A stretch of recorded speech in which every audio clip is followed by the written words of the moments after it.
So the new policies for Season of Strife are out, and I'm seeing a lot of questions. Which one should you take from the new Big Three? So in today's video, we're going to be discussing the pros and cons of each and every one of them, as well as go over the best policies that you can take in order to maximize your efficiency on the field.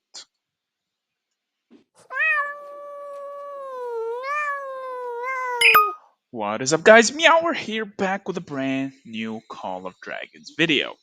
So, Season of Strife brings us a lot of new, interesting stuff, along with new mechanics, new policy trees, new mastery skills. So, before we dive down the best policies that you can pick up in order to truly maximize your potential, be sure to drop the like and don't forget to subscribe. And let's dive into the season policies. So, in order to access the season policies, it's no longer through the notice board. You have to click this little dragon icon on the top right and then click season policies. And then we're going to be breaking down the best policies that you can go to in order which to choose. So Stone Sentinel is a new one. It is increases the amount of stone testaments that you can get. And if you don't know what stone testaments are, it's going to be the currency related to the mastery skills that you can utilize in order to get every single skill that you want from this little row right here.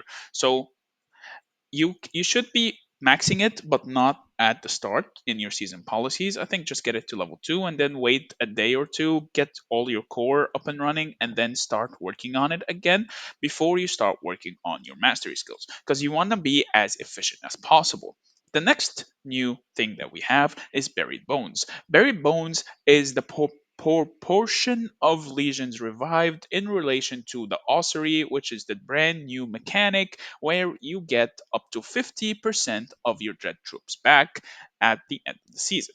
So if you know that you're going to be approaching a big fight and you want to start fighting like crazy, garrison, rally, and all that and everything in between, you should start by working on your berry bones and get it all the way to 50% just to make sure at the end of the season you are getting half of your troops back after you are done killing them off. Make Way is also new, and I think this is probably by far one of the most, if not the most broken policy in this tree right now. It reads, when leaving any city or stronghold, legions cannot be obstructed by other legions. So it essentially makes it so if you're gonna be city hopping in a defensive position, you're never gonna be intercepted and you can never be caught out of your city. And you can just hop in a city, attack, attack, attack, hop into the next city, attack, attack, attack, rinse and repeat. And essentially, the only way for your enemy to stop you is by killing your march. If they are quick enough, you can just be a grand annoyance with this skill. So be sure to upgrade this as soon as possible, especially if you feel like you're going to be losing and you're going to be start city hopping. I think it's pretty OP. Next up, the choices. So we've talked about this in previous seasons, but let me re explain. Elixir capacity is the amount that you can have right here. Right here is the elixir product capacity on the top right. It's just how much per elixir you can hold at any given time.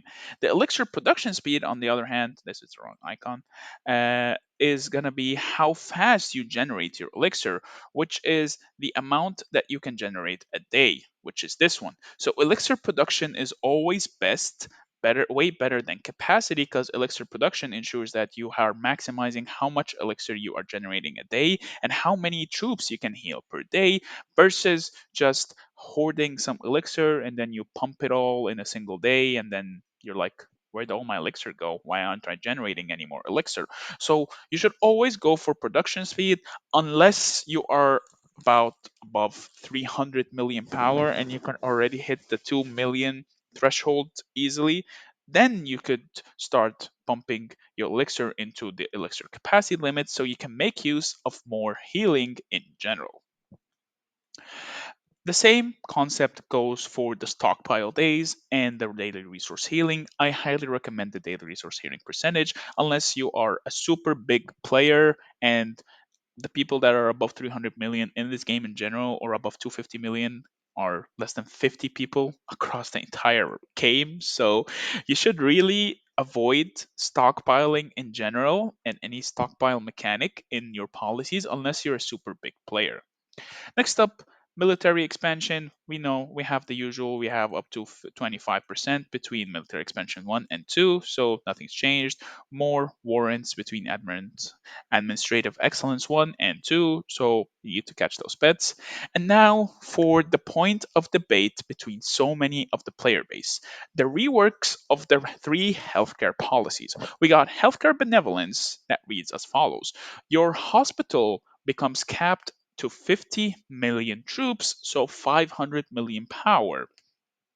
You get, in exchange to capping your hospital at 50 million troops, you gain 50,000 elixir production, you gain 5% legion defense, you get extra 10% prestige, and minus 5% resource healing cost. Next up, we got Reprieve. Reprieve halves your hospital capacity in comparison to Benevolence. You can you can maximize your hospital at 25 million troops or 250 million power if you're 45. You get an extra daily resource healing limit of an extra million. You get an extra 20,000 elixir production. You get plus 5 legion attack, plus 3 legion march speed, and minus 10% resource healing cost. And finally, Diligence. Diligence got a big rework because it was a big point of controversy last season. And before I discuss Diligence, I kind of absolutely despise the idea of limiting our hospitals. I would say just keep it to Diligence, but remove it from the other two. It makes no sense getting punished for getting more power. It seems like every single change is implemented to prevent you from growing now. It just makes no sense. Okay. Okay. Anyway, rant over. Moving on. Shaman hot care capacity, 20 million troops or 200 million power. And then you start getting deads, by the way, in case you don't realize what I mean. Once you hit your hospital limit, you start getting deads afterwards. Daily resource healing, an extra 5 million a day, which is insane.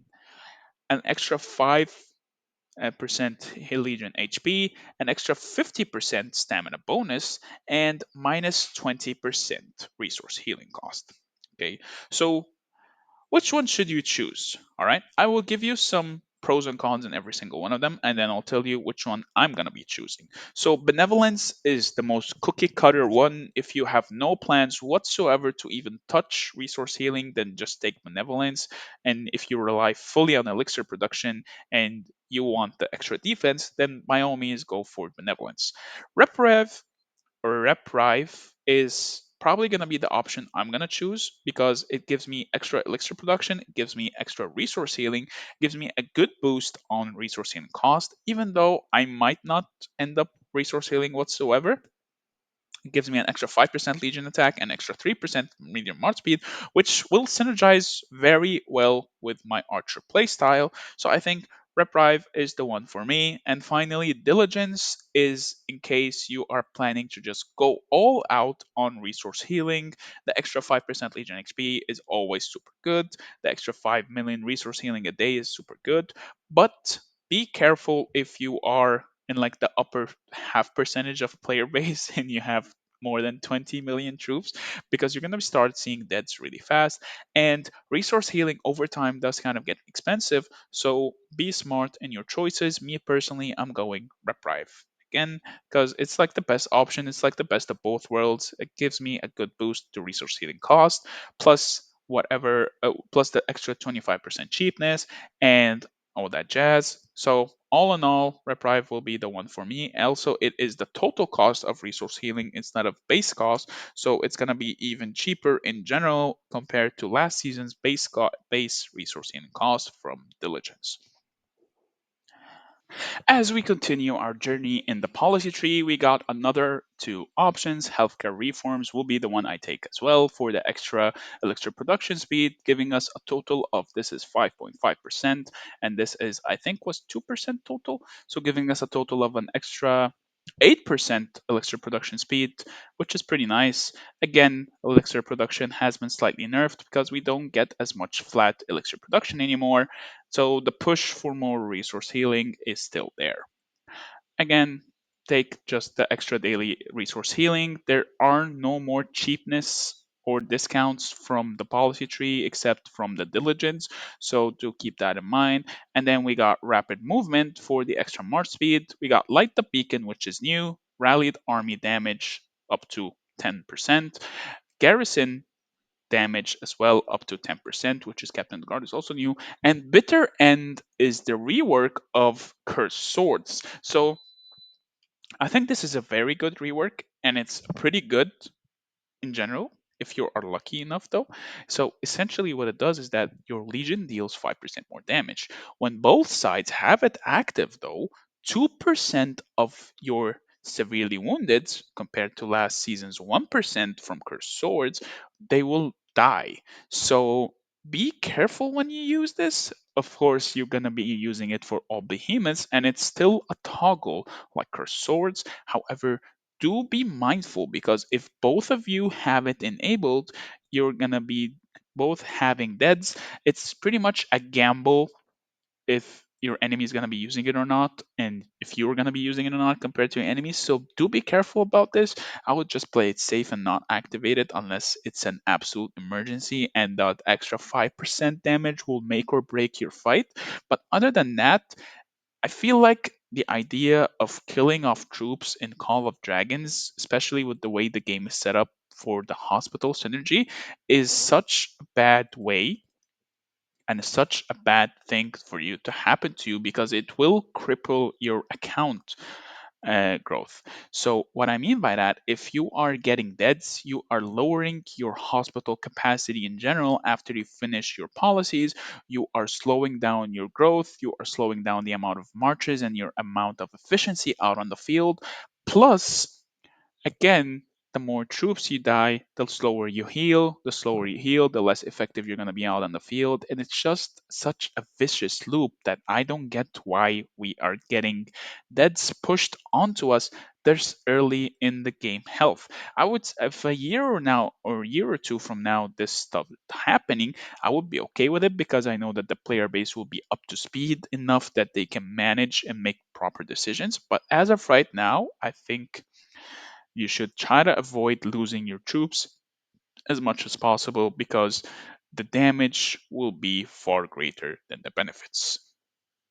Other than that, guys, I hope you learned a thing or two. If you did, please be sure to drop a like. Don't forget to subscribe. Join the Discord. The link is in the description. Have a wonderful day, and I will see you in the next video. Meow meow. If you enjoyed this video, click here to watch the next video. Oh, meow meow meow. Meow meow meow meow meow meow. Meow, meow, meow. Meow, meow, meow, meow, meow.